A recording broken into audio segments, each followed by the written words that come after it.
देश की राजधानी दिल्ली में एक औरत कई दिनों तक बीच सड़क पर प्रसव की पीड़ा झेलती रही। 100 कदम की दूरी पर मस्जिद के लाउड स्पीकर दिन में 5 बार अल्लाह महान है चिल्लाते रहे। टोपी और दाढ़ी वाले इंसान जैसे दिखने वाले जानवर मुअज्जिम की बात सच है, इसे साबित करने के लिए दिन में 5 वक्त मस्जिद में हाजिरी लगाते रहे। ये इंसान नुमा जानवर खुदा की तलाश में इस कदर मुब्तला थे कि इन्हें आते जाते कभी भी सड़क पर तड़पती हुई वो औरत नजर नहीं आई।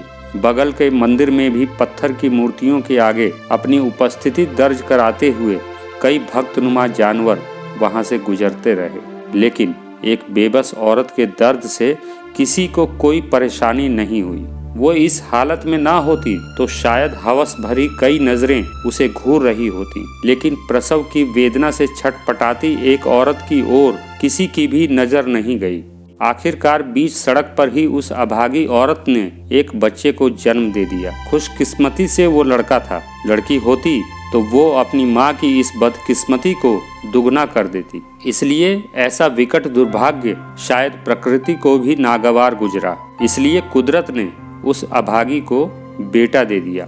भयानक ठंड में 18 घंटे तक माँ और शिशु सड़क पर तड़पते रहे। 2 पैरों पर चलने वाले इंसान नुमा जानवरों में रत्ती भर भी इंसानियत बची होती तो कोई पुलिस को कॉल भी कर सकता था, लेकिन किसी को भी फुर्सत नहीं थी। सब बिजी थे, बहुत बिजी। उनके बेशकीमती समय से उस औरत के लिए 2-4 पल खर्च हो जाते तो शायद वे लोग वक्त में बहुत पीछे छूट जाते। यही है नारी अस्मिता की बकवास करने वाले और नारी को पूजने वाले समाज की हकीकत। इस घटना में संस्कार, मर्यादा और संस्कृति की घिसी पिटी दुहाई देने वाले समाज का घिनौना चेहरा पूरी तरह बेनकाब हो गया। एक औरत के रक्षा मंत्री होते हुए हजारों बेटियों का बलात्कार हुआ। मंदिर मस्जिद में मासूम बच्चियों संग गैंग रेप हुआ। तब भी हमारी महान रक्षा मंत्री जी, जो संयोग से एक महिला ही हैं, कुछ नहीं कर पाई। इस कुसंस्कृति पर एक शब्द भी ना बोल पाई।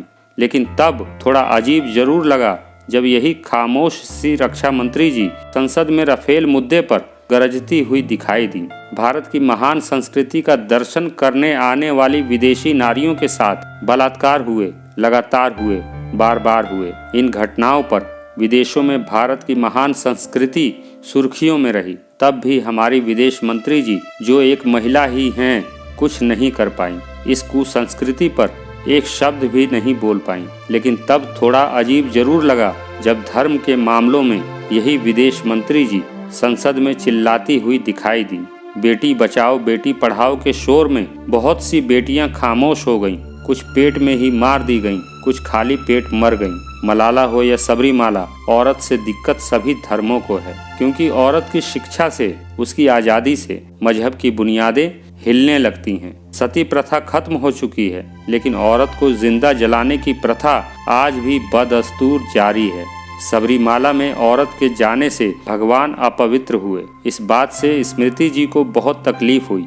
कपड़ा मंत्रालय छोड़कर वो उस भगवान को पवित्र करने मैदान में कूद पड़ी। सैनिटरी नैपकिन लगाने वाली औरतें अयप्पा के दरवाजे तक ना पहुँचें, इसके लिए स्मृति जी सोशल मीडिया के बनावटी जंग में शामिल भी हो गईं। लेकिन स्मृति ईरानी जी, आप भी एक महिला हैं और साथ ही देश की कपड़ा मंत्री भी हैं। बिहार में जब देश की एक औरत को सरेआम बीच चौराहे पर उसके जिस्म से आखिरी कपड़ा तक उतार कर उसे भरे बाजार नंगा घुमाया गया, तब आपकी आंख, कान, जुबान सब बंद हो गए थे।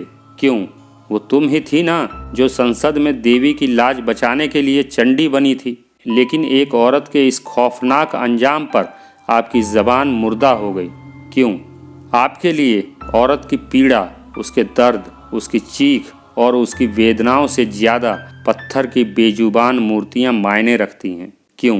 खैर, आप लोग सत्ता के ऊंचे सिंहासनों पर विराजमान हैं। नीचे धरातल पर क्या हो रहा है आपको दिखाई नहीं देगा, क्योंकि आप जैसी औरतें राज सत्ता, धर्म सत्ता और ग्लैमर की चकाचौंध से निकलने वाली वो अप्सराएं हैं जिनके लिए उनकी दुनिया बहुत चमकदार होती है। ऐसी बनावटी रंगीनियों में पनपने वाली नारियों की दुनिया बड़ी तो जरूर होती है, लेकिन असली नहीं होती। यहाँ सब कुछ दिखावटी होता है। खुशी, आंसू और भावनाएं सब दिखावटी। भारत की असली नारियों की असली दुनिया छोटी जरूर होती है, लेकिन वहाँ दिखावटी कुछ नहीं होता, सब कुछ असली होता है। दुख, दर्द और वेदनाएं, सब कुछ असली। ये सच है कि नारी को पुरुषवादी समाज ने गुलाम बनाया, लेकिन एक पुरुष ने ही संविधान बनाकर और उस संविधान में नारी को प्रधान बनाकर नारी को सदा के लिए गुलामी से मुक्त कर दिया। लेकिन आज कुछ नारियां उसी संविधान की बदौलत पुरुषवादी बेड़ियों से मुक्त होकर राज सत्ता, धर्म सत्ता और ग्लैमर के हमाम में पूरी तरह नंगी हो चुकी हैं। उनके अंदर की हया खत्म हो चुकी है, शर्म बाकी बची नहीं और इंसानियत मर चुकी है।